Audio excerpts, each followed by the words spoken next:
Today on The Place, we are introducing you to a young man who has earned a big reward. We'll share what led this Forsyth teen to take the top spot in Missouri's Junior Youth of the Year. Also today, Tremendicon is right around the corner, and we'll have details on what you could expect from the three-day multimedia convention and how the nonprofit is giving back to the community. And later, if you are preparing to dig in your yard for a project, you need to make a phone call first. We'll be talking with Missouri 811 to learn what can happen if you don't. All this and more coming up today on The Place.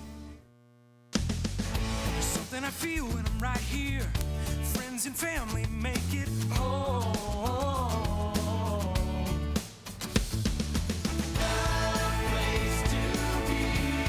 Everybody here knows it. The place to be.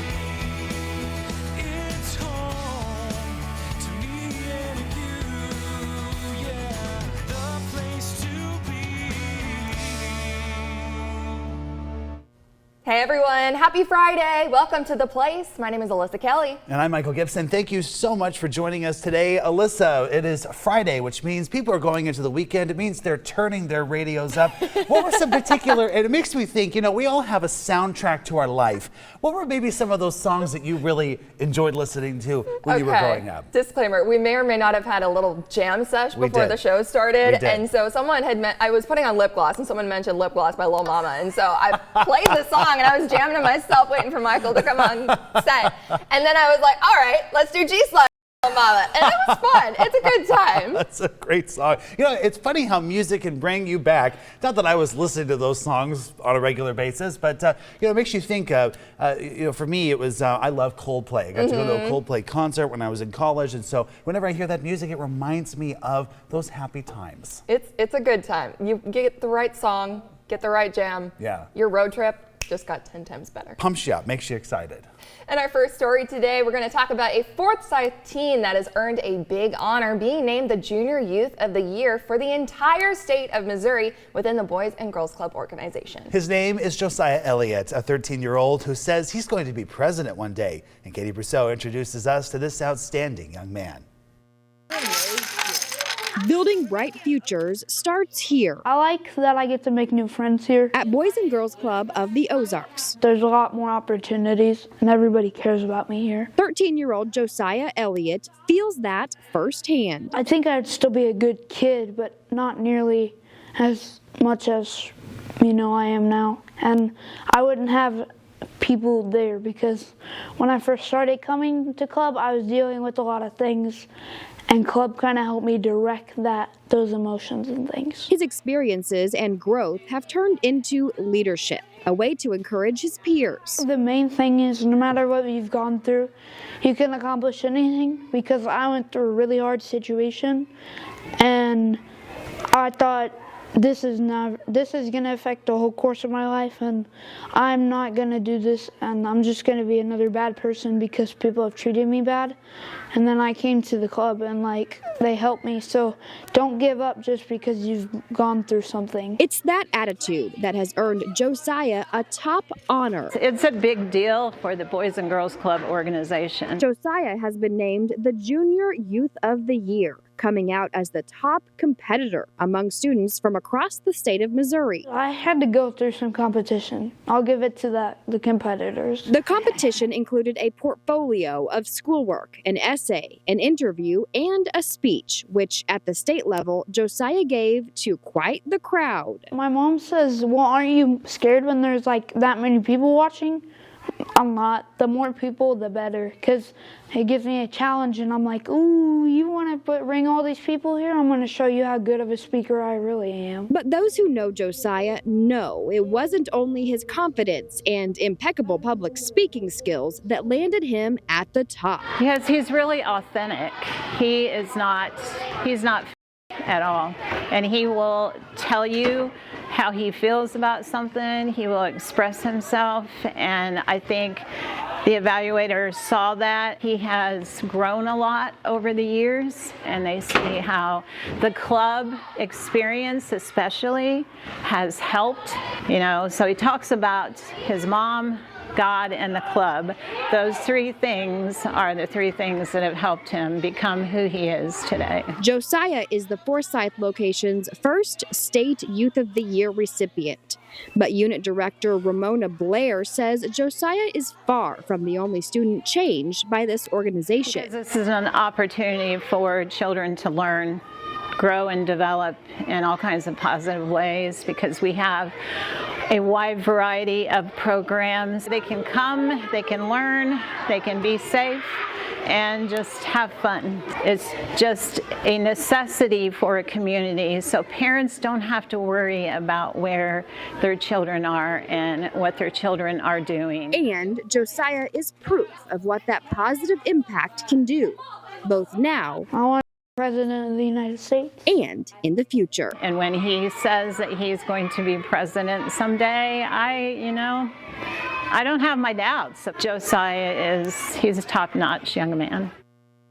What a bright mind Josiah has. Absolutely. I do believe we're going to be calling him Mr. President someday. Yeah. And so congratulations to him and all that he's doing. Also, Alyssa, we need to talk about Boys and Girls Club of the Ozarks and all they do to help kiddos. And I love that they provide a wonderful, safe place for kids to be able to go, have fun, learn. And who knows where that learning will lead to, especially in Josiah's case, maybe becoming President of the United States someday. Yeah, and also to be able to showcase their skills and give them a place for that outlet, because we have a lot of creative minds, a lot of bright minds here in the Ozarks, and just to give them that space that they can showcase that is amazing. Yeah, our future is bright in our kiddos here in the Ozarks. And we're going to take a short break, but coming up next, we are taking a look into the Multimedia Creators Convention, Tremendicon, and it aims at highlighting a variety of creative communities through a 3-day event. And coming up later in the show, we'll be talking with Missouri 811 about the importance of calling before you dig and safety tips that are associated with it. Stay with us.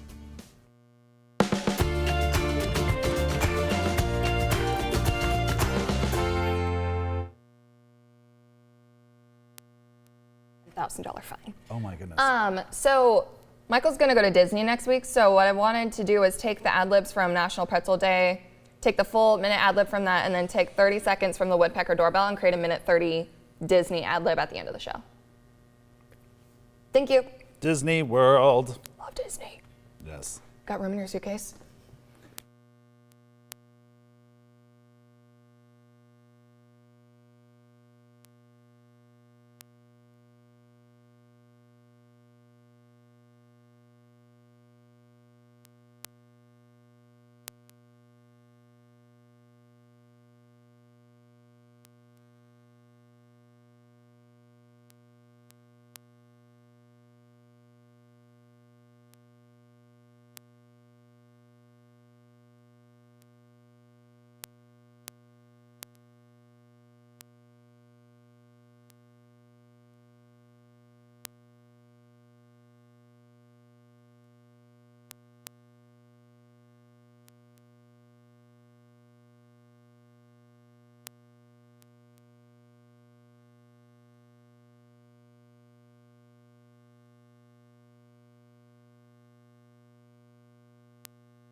Hey everyone, welcome back to The Place. Now, Tremendicon is a multi-day event that aims at providing a playground for people to create and collaborate. And it's happening right here in Springfield. And we sat down with a nonprofit to learn what we can expect from the event and how it's giving back to the community.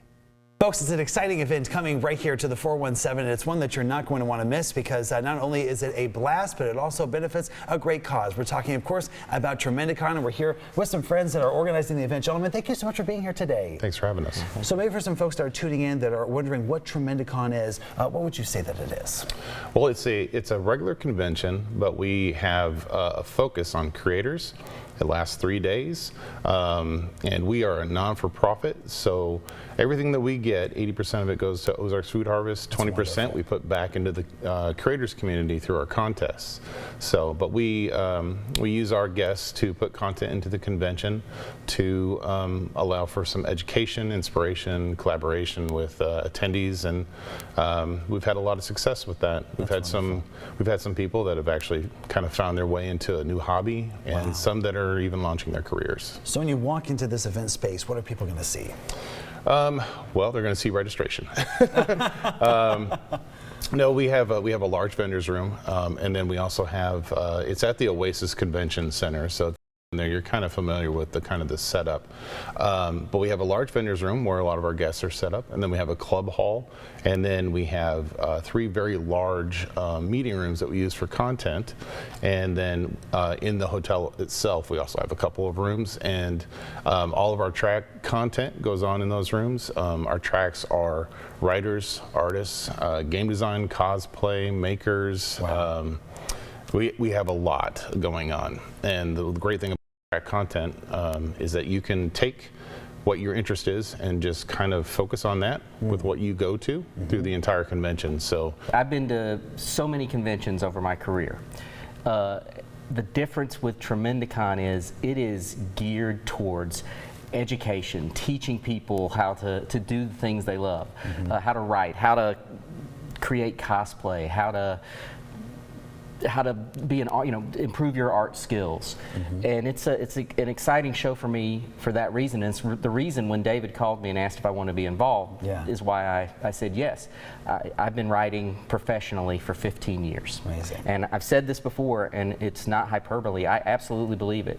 If there had been a convention like Tremendicon, for me, early on in when I was just starting out, just trying to figure this out, I would have broken in as a writer professionally 5 to 10 years earlier. Wow, that's because amazing. There's so much information that people are sharing. There's so many networking opportunities. It's just a really exciting convention. And so for people that enjoy writing, they're going to be able to talk to you, and they're going to be able to learn from you, and I'm sure a lot of other professionals there as well. Absolutely. There's professional comic book artists, there are designers, there's game designers, there's writers, there's writer organizations that are going to be set up there, and even beyond the networking and what you learn from this show, I've never left Tremendicon and not felt energized and ready to go. Because sometimes you feel a little down. You don't want to get out there and do the work, but Tremendicon has this effect. It's very energizing. And sometimes it's wonderful also just to be able to connect with other people that have the same interests as you, to be able to encourage you along your journey. And this is the opportunity for people at Tremendicon. Absolutely, it is. Just to take one of our recent success stories, we do a game design contest over the weekend of the convention. Game design is something that a lot of people get involved in. I'm talking board games and card games and things like that. A lot of people get involved in that, but 90% of them, 95% of them never really finish a game, and they never really go anywhere with it. But there's a great community behind that. We did this contest. We only had 3 entries. One of them sold his game to a game publisher that was at the convention. Wow. And the other 2, they're working with a game publisher that was there as well, another one, to get their games out there. Amazing. So they've already, won, and they've got their first hit, Wow. Most people That's never awesome. get there. So yeah, it's incredible. It's incredible. And so maybe for some folks that are watching that would like to be able to connect with other artists, other creative minds, how can they get the information, or tell us the information about how they can be a part of Tremendicon this year? Well, you can go to Tremendicon.com, and or you can go to our social media. We're on Facebook, we're on Instagram, Twitter, YouTube. So wonderful, wonderful. Yeah. And folks, we're going to put that information on your screen. So if you'd like some more info on how to be at Tremendicon, there's the website for you to be able to go and visit. Gentlemen, thank you so much, and congratulations on this exciting event. I'm looking forward to it. Thank you very much. I've never been to Tremendicon. Have you? I've never been to Tremendicon either, Alyssa, and to be quite honest, I really didn't know everything that Tremendicon does until this conversation. Alyssa, it just speaks to the creativity of the individuals that live here in the Ozarks. We have a wide array of folks that are into the creative arts in a bunch of different ways, and so what an exciting opportunity for people locally, also across the country, to come in and connect about these different things that could potentially launch their career. It's interesting because, you know, we always have Comic-Cons, and I've never heard of Tremendicon before. That's right, me So either. it's interesting to see that they're bringing that to the Ozarks, and we get a little bit more of a variety of the arts and the culture. Yeah, and like Colin said, you know, it's so important to be able to connect with people that are like-minded, that have similar goals, and then when you band together, who knows what you can accomplish, and that's what's going to be happening at Tremendicon. That's how you make friends, too. That's right. Coming up after the break, it's the law to call before you dig. But why is that? We'll be sitting down with the Missouri 811 to learn about the consequences you could face if you don't listen. And coming up in just a couple of minutes, the U.S. fertility rate has dropped to the lowest it's been in a century. We'll take a look at how births have dipped and which age groups have seen the most change when we come back.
Hey there, everybody. Well, the month of April is Safe Digging Month, and I am here with Randy with Missouri 811, who's going to be telling us everything you need to know before you start digging in your yard. So, Randy, first off, thank you so much for being with us today. Thank you, Caitlin. Pleasure to be here. Hello, everybody in 417. Well, we are super happy to have you. Let's just dive right in. Why is it so important that people, you know, call you guys or go online before they start digging up their yards? Certainly, it's important to do it, Caitlin, because of a couple of reasons. One is safety, and one is to prevent damage.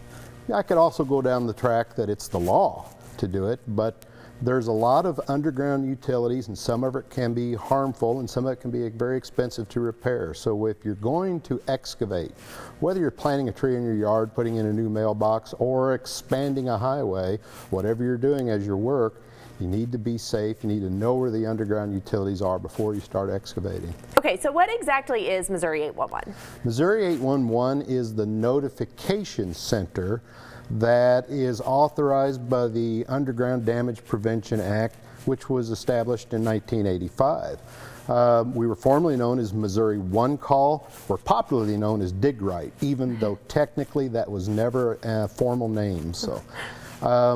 As Missouri 811, anyone by law who's going to excavate or dig in Missouri is required to contact us. then essentially we look to see where they are going to excavate, and we see who are the utilities in that area. We notify those utilities, and then it's their job to come out and mark where their underground utilities are. I got you. So how does this system work? The way the system works is anyone can go to Missouri811.org and put their what we call a locate request online, or you can call 811. The old 1-800-DIG-RIGHT, that is still working, that is still alive, you can call that. So you can click or call, and then you identify where you're going to do your excavation. That's either by placing it on that map online, and it's easy as finding that restaurant you want to go to, or you can call one of the customer service reps at the call center, and they will work you through the process. So when the day you call does not count. And then 2 days. So let's say you contacted Missouri 811 on a Monday because you're going to put in a new mailbox. Monday does not count. Tuesday, Wednesday, and then Thursday you can install the mailbox. I gotcha. Now, how deep do some of these utilities go? Because we're talking about, you know, people putting in a new mailbox, or I think when you have to dig a hole for a new tree, your hole goes a little bit deeper, but some of these things may not be that deep. So how deep are we talking about here that you could hit a utility line? It can be inches, it can be feet. Okay. They're really, you know, imagine in Missouri you have to put a water line well below freezing level. Telephone lines, fiber lines can be only inches below the ground. Gotcha. And so there's no pre-established requirement where utilities are buried, because that changes over time between natural soil erosion and grading that occurs. That depth varies. So that's another reason why it's wise to contact us. Have the utilities marked and you know where they're at. Yeah, and how easily are some of these lines damaged? Very easily. And that's something to be cognizant of. We have what we call the tolerance zone, which is when you're digging within that 24 inches of that mark, dig carefully, because you don't know how deep it is. You can bump something, even with something as simple as a hand shovel, and cause a damage. Absolutely, and those little hand shovels can be sharp too, Yes, so it they just can. doesn't take much. Okay, so if people want more information, where can they go to find it? Missouri811.org. All right, well, perfect. Randy, thank you so much for being with us today. Thank you, Caitlin. Now, if you're not a homeowner, or if you own a home but you haven't done any projects yet, this might confuse you. But if you see those little flags in their yards, that's what the 1-800-DIG-RIGHT or the Missouri 811 is for. Yeah. They're there to go mark your utilities for free. They'll do it for you, but you need to know where those utilities are, because no matter how shallow those are in the ground, whether that's 2 inches or 2 feet or 200 feet, like, you need to know where those utilities are, because it could cause a catastrophic consequence if you don't. Not just for you, but also for your neighbors. Because if you hit one of those lines, you don't want to have that moment where you hear clink and then you see all the power go out in your entire neighborhood. And also, folks, it could cost you a lot of money in fines. A lot of money in fines. And also, if you hit a water, oh yeah.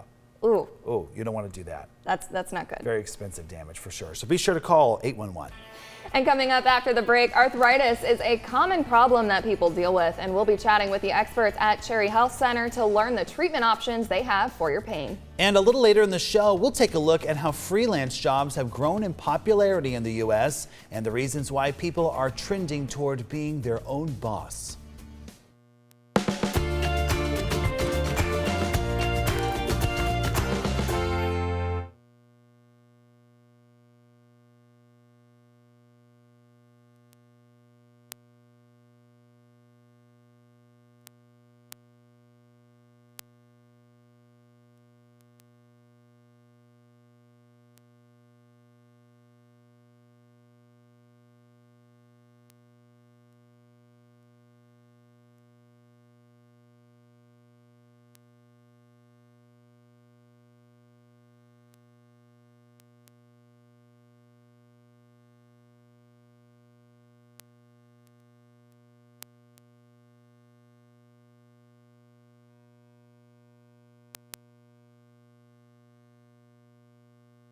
That's cool. Whee. Hey. What's Oh. up? No, I was looking at my watch. Yeah. I was like, oh no, I was like imagination. I was like, this is my dream. Imagination.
We're back on location today with our friends here at Cherry Health. I'm here with Dr. Lloyd. Thanks for having us back today. Thanks, Mike.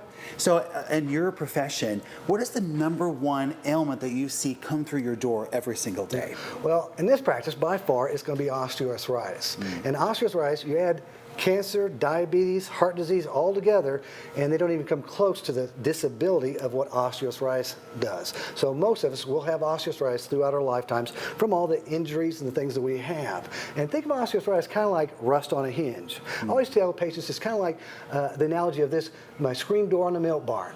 If I sell the cows, we know that screen door is going to start rusting up as it goes through the storm's life because it requires motion to work the grease in that hinge. And if you stop going out of the milk barn because you sold the cows, it's going to slowly start rusting up.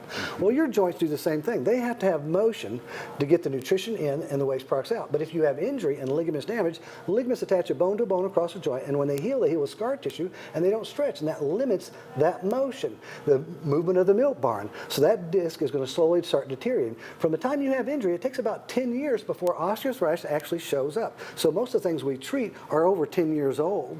And as we do that, there's multiple ways. We've got to restore function. How do we restore the function, get the milk barn screen door hinge moving? Chiropractic. Chiropractic is the best method of joint manipulation that we can restore and stretch those damaged ligaments. But unfortunately, they don't tend to stay that way. They tend to contract down, and you have prolonged treatment plans over years because he has to keep you stretched. But in this office, we use doctors of physical therapy. Now, doctors of physical therapy, the chiropractor can restore the function, but the physical therapist trains the muscles, strengthens the muscles, and teaches you how to go in and out of the milk barn to maintain the function on your own so you don't have to become repeated services, so it's much less expensive. Now, many people come in and they have such pain that we need medical intervention. So we have a full-time medical doctor that can help us with pain management and the like. So we have a full-rounded system that we can treat from the worst right before surgery and back them off to somebody that just has a simple strain sprain. And this is a system that's unique right here at Cherry Health Center. Dr. Lloyd, what is that process? And when people walk through the door, what do they experience? Well, the process is unique because it's different for different people. Depends on the patient. If you're a Medicare patient, your exam and x-rays are not covered under chiropractic or physical therapy, but under medical is covered. So the medical doctor will do your exam and x-rays, so thereby it will be covered. Your adjustment will be covered by Medicare, but your physical therapy is not covered under chiropractic, but we have a doctor of physical therapy. So that is covered. So with this unique system, with very little out of pocket, you're able to see a medical doctor who oversees everything. Chiropractic does the adjustment, and the physical therapy is able to do the physical therapy, and it's all covered. When I was just doing chiropractic care, the only thing Medicare paid for was the adjustment. So you had to pay for your exam, you had to pay for your x-rays, and your physiotherapy. With this system, we're able to make it very much better for the patient that they can have less out of pocket and much more care for the same cost. Folks, relief really is just a phone call away. We're going to put some contact information on your screen so you can get in touch with the fine folks here at Cherry Health Center. Dr. Lloyd, thanks for having us back today. Thank you so much. God bless. And in other medical news, the fertility rate in the United States has been trending downward for decades, and now a new report shows the rate is the lowest in more than a century. Recent research from the CDC shows there was a 3% drop in the number of births between 2022 and 2023 that brought the fertility rate just below the previous low from 2020, which was 56 births for every 1,000 women of reproductive age. Then there was another drop in births last year to less than 55 live births for every 1,000 women. Meanwhile, births continue to shift to older mothers, and older age groups saw smaller decreases in birth rates. The birth rate was highest among women ages 30 to 34, with about 95 births for every 1,000 women in this group. Women 40 and older were the only group to see an increase in birth rate. Alyssa, very interesting. Could this be attributed to people getting married older now? It could be. We have, the girl bosses that want to go from age 20 to 30 and just do their own thing and be independent, which is totally fine. Yeah. But I feel like we're seeing more of a trend in that way. Absolutely. And also, are we seeing numbers decrease because, of course, we heard the COVID baby boom. Are we seeing that maybe the birth rates are starting to drop from that boom previously when people are at home? That would be interesting research to see. Yeah, it'd be very fascinating to be able to find out the cause behind this. And we're going to take a short break, but when we come back, more Americans are freelancing for a living, and we'll take a look at the trend to see what opportunities are becoming available in the workforce. And later in the show, a new study is suggesting that bioluminescence first evolved in animals at least 540 million years ago. We'll have details about this incredible new discovery.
Hey everyone, welcome back to The Place. The workforce is changing and people are shifting to find jobs they can do from home and be their own boss. Maribel Aber reports on the trend of more Americans freelancing for a living in today's Money Matters.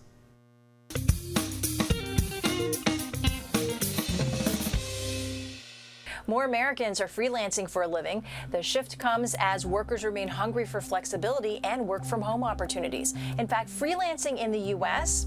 hit an all-time high last year. Around 64 million people, or 38% of the country's entire workforce, freelance, according to research by Upwork.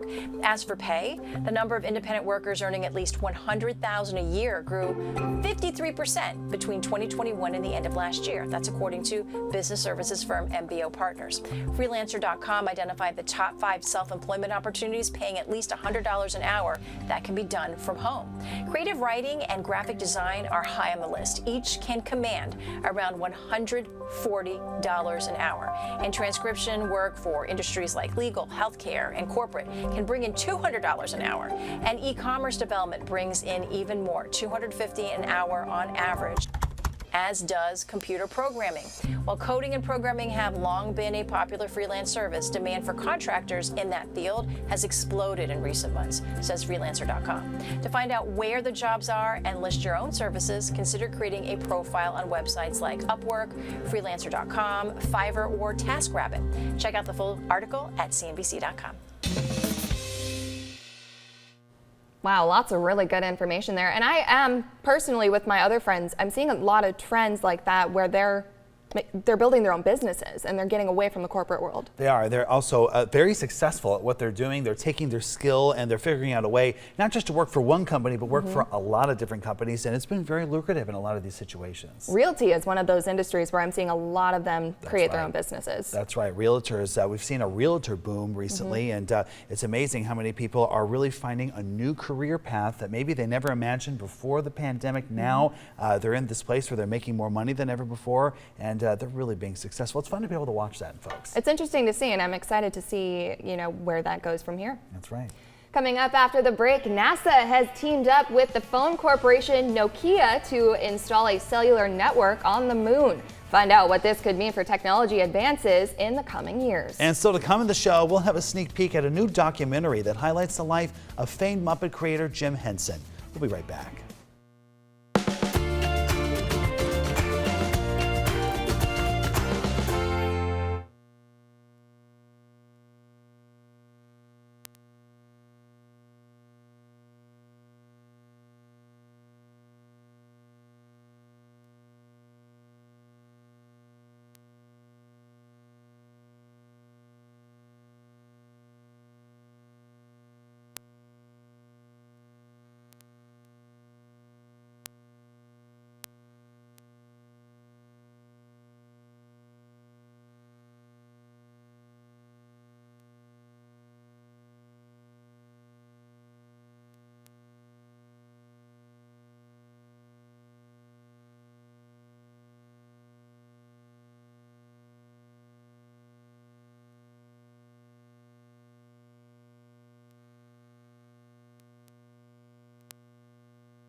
Everyone, welcome back to The Place. Now, NASA and tech leader Nokia have joined forces to set up a cellular network on the moon. This is pretty cool. The goal is to help pave the way for humans to have a long-term presence beyond Earth. Later this year, a SpaceX rocket is set to be launched carrying a simple 5G network to the moon, and the plan is for the lander to then install the system at the moon's south pole. The system, which will then be remotely controlled from Earth, will connect the lander via radio equipment to 2 roaming vehicles tasked with searching for lunar ice.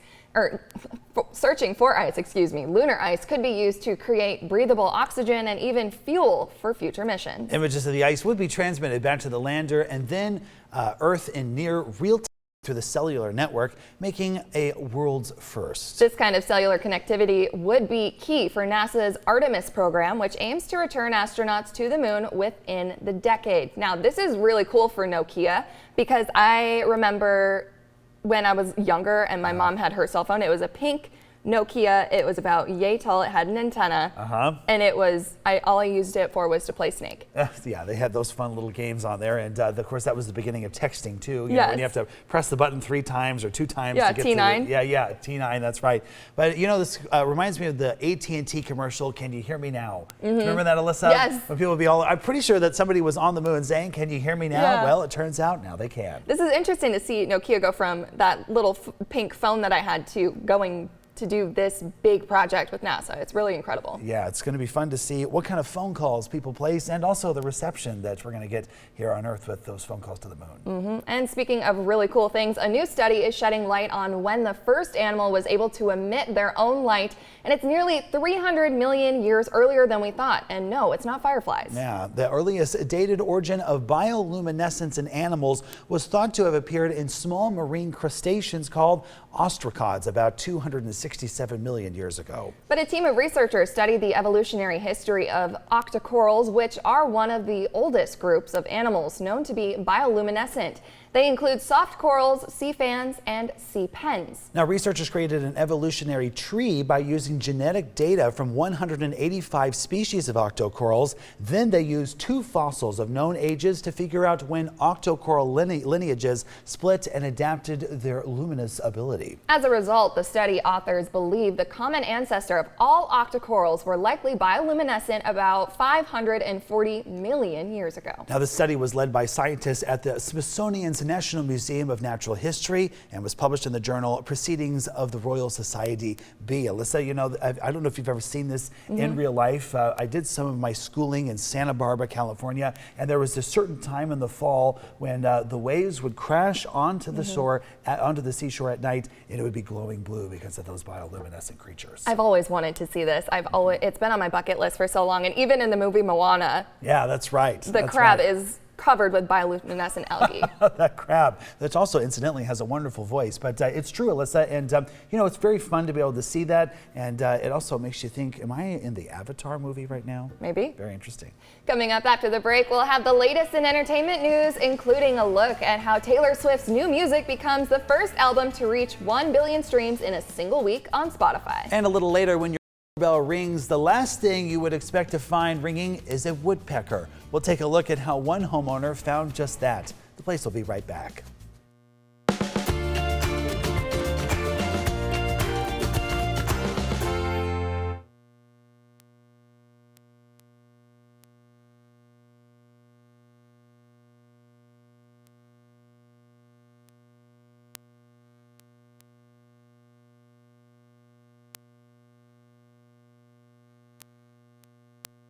There was one on social media that was a woodpecker was ringing the doorbell. Not a woodpecker sounding doorbell. I think that's what they're talking about. Is a woodpecker was like ding ding ding ding ding ding ding ding ding ding ding ding ding ding ding ding ding on somebody's doorbell. I just saw a video and it was a bird like on a string and it was going like this, but maybe that's Hey. Good, how are you? Can I have the, thank you. Not like I really use it, but it's, yeah, it never hurts. The day I don't have it will be the day that, yeah. Oh, no, yeah, this is a woodpecker ringing a doorbell. Yeah.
Hey everybody, welcome back. Well, it's officially been a full week since Taylor Swift released the Tortured Poets Department, and it has reached 1 billion streams on Spotify. According to the digital music service, this album is the first album to do just that. And that's not the only record the singer-songwriter has broken on Spotify. The Tortured Poets Department is now the platform's most streamed album in a single day with 300 million streams. Now, in order to break that record, Swift surpassed 2 of her own albums, Midnights and 1989 Taylor's version. Now, Swift star power knows no bounds. The Black Dog Pub in London, which shares the name with one of the bonus tracks from the album, says it has reached maximum capacity every day since the Tortured Poets Department's release. Now, speaking of famous singers, the singing duo for King and Country are bringing their family's story to the movie screens, and this weekend, Rick Damigella has more with the details. Stay close. Let's go. Unsung Hero chronicles the story of the Smallbone family, from their arrival in America to the struggles they faced long before the singing careers of the brothers in For King and Country and their sister, Rebecca St. James. There's no food. We're almost out of money. We need to make some changes. Kids, we need your help. We lost everything that we had as a family. We lost the house, we lost the car, we lost the life savings. And so Dad was looking for a fresh start for his career. He got a job offer in Nashville, Tennessee, and once we arrived, he lost that job. Dad, I wrote a song. Thought maybe we could ask for an audition. Oh, that's great, honey. Let's take it one step at a time. Joel Smallbone does triple duty as co-director, co-writer, and portraying his father in the film. When Luke and I moved, we were so young, and so it was an adventure for us coming over. Yes, we were economically unsafe and we were socially unsafe, but we feel very safe inside the family.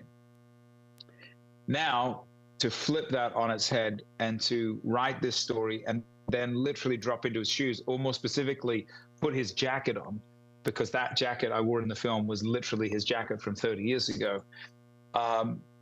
It was profound. I want a record deal. So do I. Yeah, well, boys, get in line. In Hollywood, I'm Rick Damigella. All right, now we got more movie news for you. From The Muppet Master to a rom-com remake, there's a lot to be excited about at the box office. And here's David Daniel with the Hollywood Minute. Why are there so many songs about rainbows?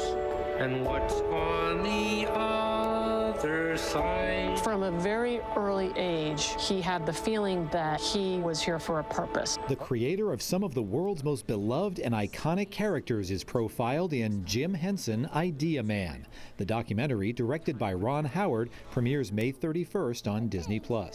Here's to apple trees. To cheese. Here's to cheese. Cheese. Wine and bread and laughter. And life itself. Here's an update on the adaptation of The Four Seasons, the hit 1981 romantic comedy starring Alan Alda and Carol Burnett, about couples who go on quarterly vacations together. Steve Carell has joined Tina Fey to star in a Netflix series based on the film. Fey is a creator, writer, and executive producer on the show, which is due to begin production this year. We've done everything together since we were born. You got dreams? Sometimes.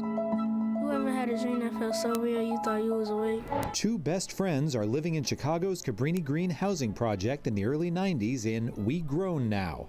The critically acclaimed film, which was nominated for 3 Independent Spirit Awards, expands from limited to wider release Friday. In Hollywood, I'm David Daniel. Alrighty, so we'll just start things off with Taylor Swift. She's breaking streaming records. How many times have you streamed the album? Quite a lot. It's in my car every day. I'm in the car, it's on. If I'm going to work, it's on. If I'm coming home, it's on. If I'm cleaning the house, it's on. So yeah, I'm probably part of that. I got a notification from Spotify that I was in the top 10%. Yes, I saw that. I saw that. You were in the first 10%. You got up at midnight though to stream it. So I was not part of that group. But I have listened to it 4 times all the way through now, and it's actually starting to grow on me. It's not my favorite Taylor Swift album, but it is artistically beautiful. It is is a masterpiece.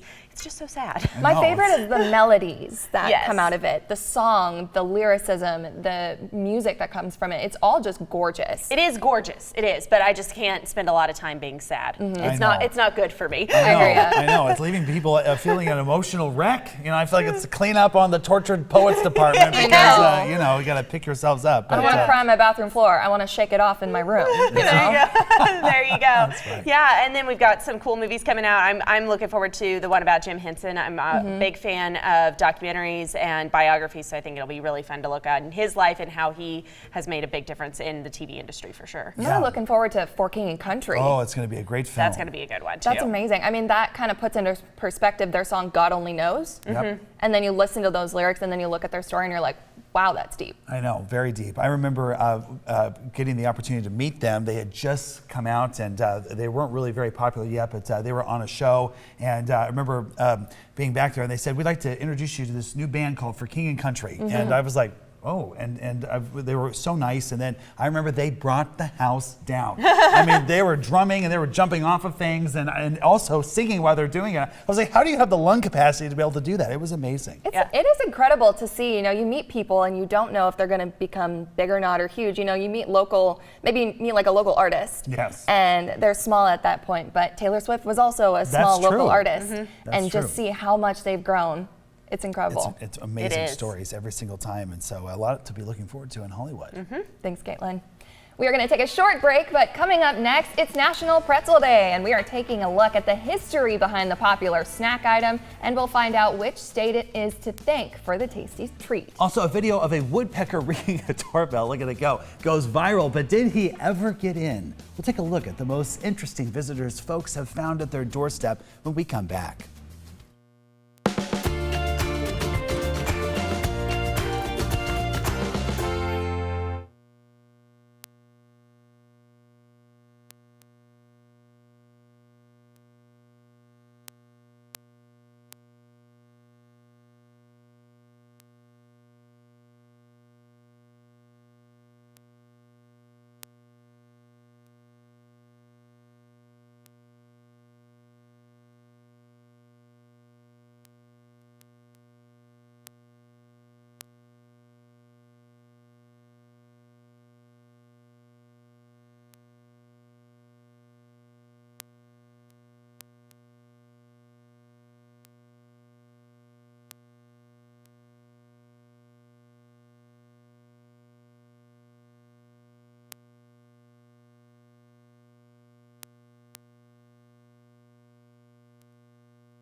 Hey everyone, and welcome back to The Place Now. We're not counting calories today because it's time to get your carbs on. Today is National Pretzel Day. It's one of America's favorite snacks, and you can enjoy them soft, crunchy, salty, or even coated in cinnamon. I love all of those things. This food holiday was created in 2003 when Pennsylvania Governor Ed Randall named April 26th National Pretzel Day. The state has a long history with the pretzel industry. The Pennsylvania Dutch introduced pretzels to North America in the 19th century. And it's still the epicenter of pretzel production in the U.S. In fact, the average Philadelphian consumes about 12 times as many pretzels as the national average. Surprising statistics there. Wow, I love pretzels. I don't love them that much. I know. I don't think I've had that many pretzels in my entire life. But whenever I do have them, I enjoy them. Also, I like that a lot of restaurants are starting to feature those as appetizers. There's nothing better, Alyssa, than you get that salty pretzel and you dip it into some cheese sauce and you just enjoy, and boy, does it warm the soul. So I like both. I like the cinnamon sugar and I like dipping it in the icing. Shout out to Auntie Anne's. Auntie Anne's pretzel. You always curb my cravings, so thank you very much. And the one with the hot dog in the middle of it. It's the best. Oh yes, pigs in a blanket. Pigs in a blanket, pretzel style. Pretzel style. And what doesn't make for a tasty treat is your doorbell, but that didn't stop one woodpecker from drilling its beak into one in search of food. This woodpecker was caught on camera, and CNN's Jeannie Mose has details on this tiny visitor.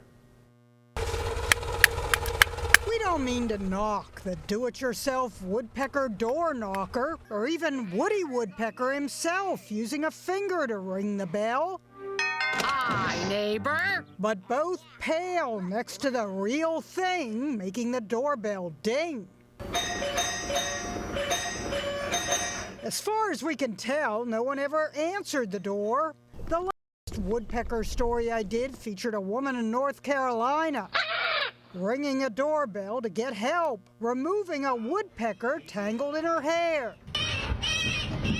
This isn't the first time a woodpecker has been spotted ringing a doorbell. This one in Tennessee caused such a crack, the owner posted on Facebook looking for suggestions for a woodpecker-proof doorbell. We've seen bears seem to do it, pawing at the doorbell, then getting no response, so giving up in a huff. Did it go ding-dong, or did he miss it? It did not go ding-dong. This New Jersey bear made a habit. Close the door, you little stinker. Of walking right into one resident's house without ringing the bell, but at least he closed the door. All the way, hon. All the way. And a woodpecker that rings a doorbell is no dumbbell. Jeannie Mose, CNN, New York. Interesting. I would go nuts. It would drive me nuts, Alyssa. You know, we have a lot of red-headed woodpeckers around the Ozarks, and we actually used to have one that would love to drill into the beams in our home in Branson. And so when I was a teenager, you know, you want to sleep in as a teenager, but not when you have a woodpecker around. And you also don't want them drilling into your house. That's not right. good. It's very unfortunate, but it's, you know, a special part of the springtime here in the Ozarks when you're walking in the woods and you hear that drilling sound. Yeah. So I wonder if it's good luck to be pooped on by a bird. Is it good luck to have your door knocked on by a bird? Maybe it is. Like, do they bring good luck for your day? That's right. I don't know. I'm disconnecting that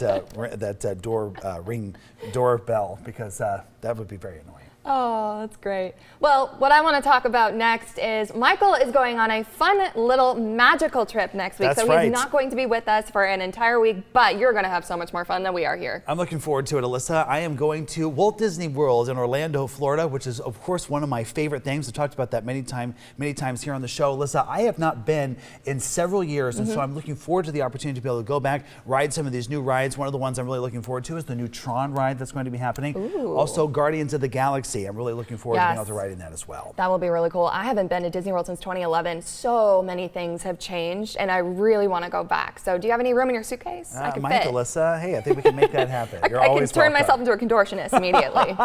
You're always welcome. Oh, but that's great. I'm so excited for you. You're going to have such a magical time with you and your family. Oh, thank you so much, Alyssa. Yeah, and also, of course, we were talking about pretzels a little bit earlier.